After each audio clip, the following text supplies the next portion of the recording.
नूरपुर में सुधीर नाम का एक आदमी रहता था जो कि दिहाड़ी मजदूरी करके अपने परिवार का पालन पोषण करता था। उसके परिवार में उसकी पत्नी शोभा और बेटी रूही रहती थी। सुधीर दिहाड़ी मजदूरी से बस इतना ही कमा पाता था कि उसका 2 वक्त का रोटी का गुजारा ही चल पाता था, लेकिन फिर भी वो तीनों अपनी छोटी सी दुनिया में बहुत खुश थे। बाबा, ठंड आने वाली है, मेरे पास नया स्वेटर भी नहीं है, मुझे एक नया स्वेटर दिला दो ना।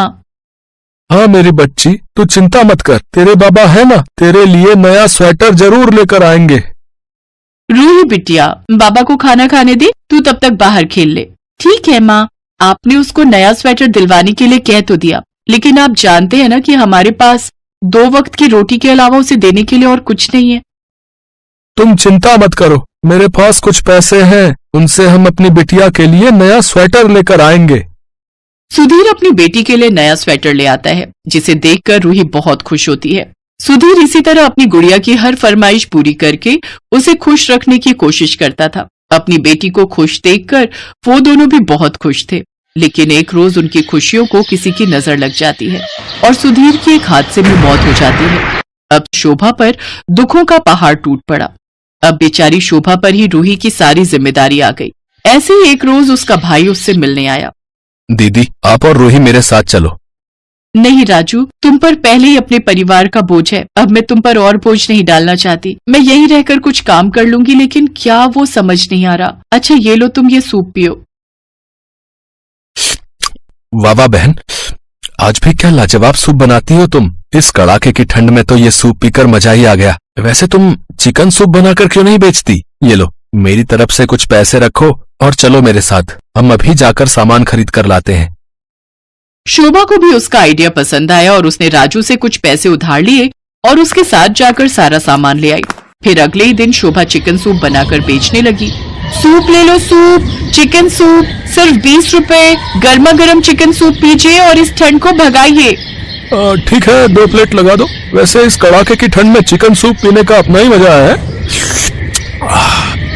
भाई वाह, वाह भाई वाह, क्या स्वाद है, लाजवाब। धीरे धीरे शोभा का बनाया हुआ सारा सूप बिक जाता है और उसकी उस दिन अच्छी कमाई होती है। अब शोभा हर रोज चिकन सूप बनाकर बेचने लगती है। कुछ ही दिनों में उसने अपने भाई के दिए हुए पैसे भी सूद समेत लौटा दिए। ये देख उसके पड़ोस में रहने वाली उसकी देवरानी नीलम उससे बहुत जलती है और वो एक दिन शोभा के पास आकर उससे कहती है, जेठानी जी, आप तो जानती ही हैं, एक की कमाई में गुजारा कर पाना आजकल के जमाने में कितना मुश्किल है। ऊपर से आजकल इन्हें कारीगरी का इतना काम भी नहीं मिलता। अच्छा होता अगर आप मुझे अपने ठेले पर कुछ काम दे देती। हाँ हाँ, क्यों नहीं, तुम कल से मेरे साथ काम पर चलना। कुछ ही दिन में नीलम शोभा जैसा चिकन सूप बनाना सीख गई और फिर उसने अपना ठेला ठीक शोभा के ठेले के सामने लगा लिया। कुछ दिन में उसकी भी कमाई ठीक ठाक होने लगी, लेकिन फिर उसका लालच बढ़ता गया। मुझे कुछ तो करना होगा और ज्यादा पैसे बचाने के लिए। तभी उसकी नजर अपने आंगन के पेड़ पर बैठे कौवे पर जाती है। अरे वाह नीलम, क्या आइडिया है तेरे इस खुफिया दिमाग में। अब तो मुझे अमीर होने से कोई नहीं रोक सकता।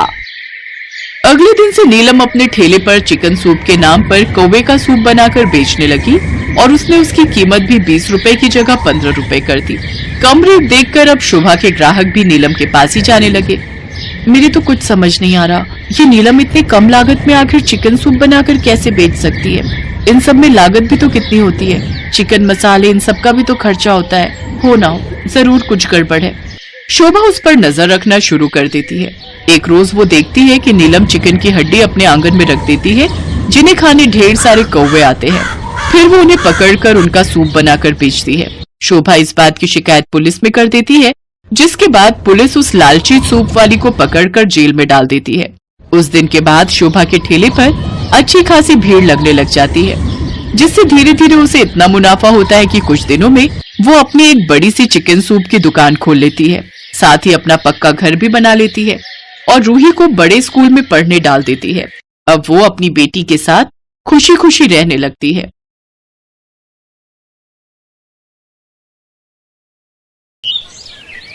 ये कहानी है सरिता की, जो एक छोटे से गांव में अपने पति केशव और 4 साल के बेटे बंटी के साथ रहती थी।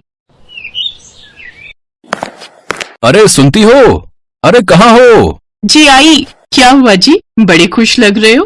अरे बात खुशी की ही है। अपने सरपंच जी के बेटे का लगन होने वाला है। हमें भी न्योता दिया है उन्होंने, तो तैयार रहना। अरे वाह, पर इतने बड़े घर की शादी है तो थोड़ा ठीक से चलना होगा ना।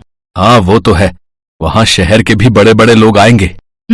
और खाने के लिए भी बहुत कुछ होगा वहाँ। चलो, अपना बंटी बड़ा खुश हो जाएगा। हाँ सही कहा। सरिता गांव के सरपंच रामलाल के बेटे की शादी को लेकर बहुत उतावली थी। कुछ दिनों बाद शादी का दिन भी आ गया। केशव सरिता और बंटी को लेकर शादी में पहुंचा।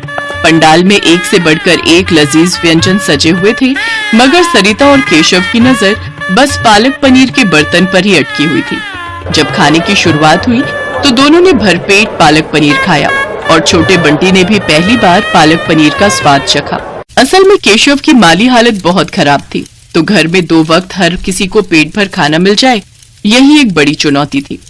ऐसे में ये दावत उनके लिए किसी सौगात से कम नहीं थी।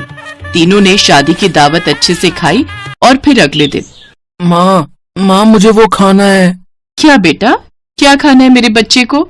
वही जो हमने कल खाया था, हरा हरा सा, जिसमें वो सफेद सफेद डब्बे थे। अच्छा वो, अरे मेरे प्यारे लल्ला, उसे पालक पनीर कहते हैं। हाँ माँ, वही पागल पनीर। अरे मेरा लल्ला, ठीक है, मैं अपने लल्ला के लिए बना दूंगी पागल पनीर। ठीक है माँ।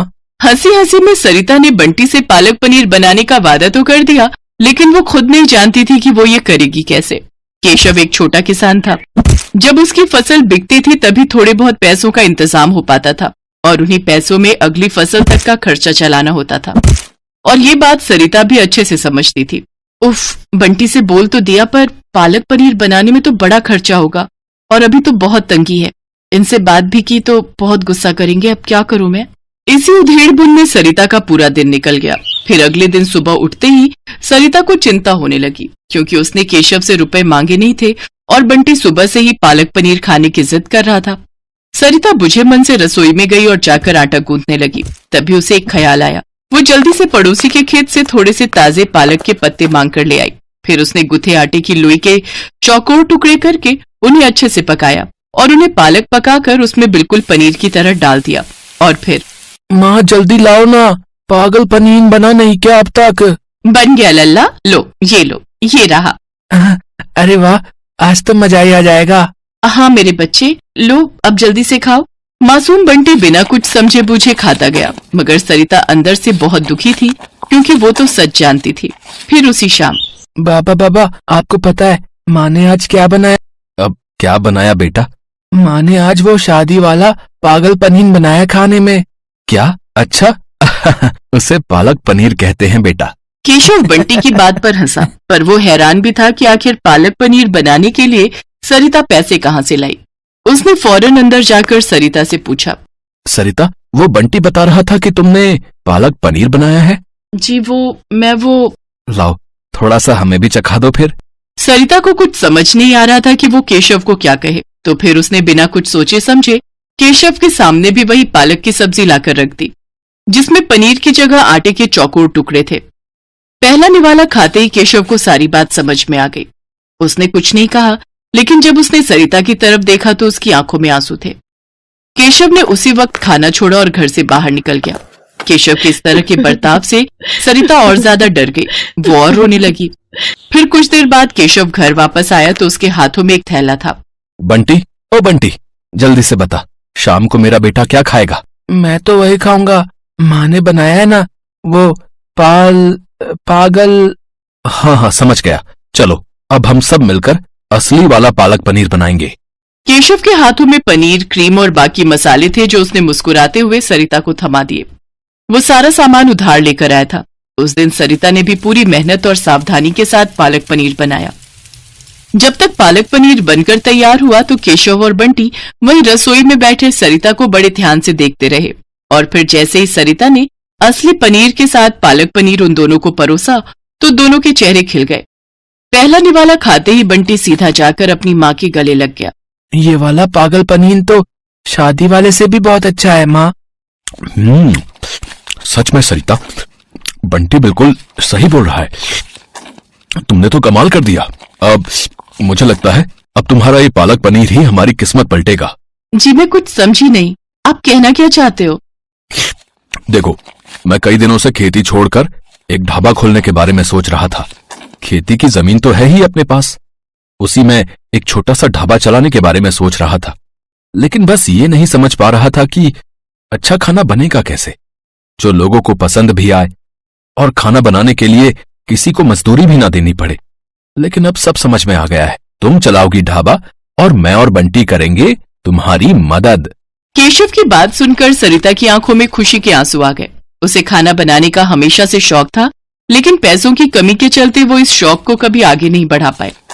लेकिन अब उसका ये शौक उनकी कमाई का जरिया बनने वाला था, तो सरिता भी पूरी तरह से तैयार थी। अगले ही दिन से केशव ने बांस बल्लियों की मदद से ढाबा बनाना शुरू कर दिया और पूरे एक हफ्ते की मेहनत के बाद सरिता का पालक पनीर ढाबा बनकर तैयार हो गया। शुरुआत के लिए केशव को थोड़े पैसे कर्ज पर लेने पड़े, लेकिन फिर सरिता की मेहनत और लगन ने वो कर दिखाया जिसकी केशव ने उससे उम्मीद लगाई थी। यूं तो सरिता ढाबे के लिए खाने के लिए कई चीजें बनाती थी, लेकिन उसका बनाया पालक पनीर ही सबसे ज्यादा लोगों के सिर चढ़कर बोल रहा था।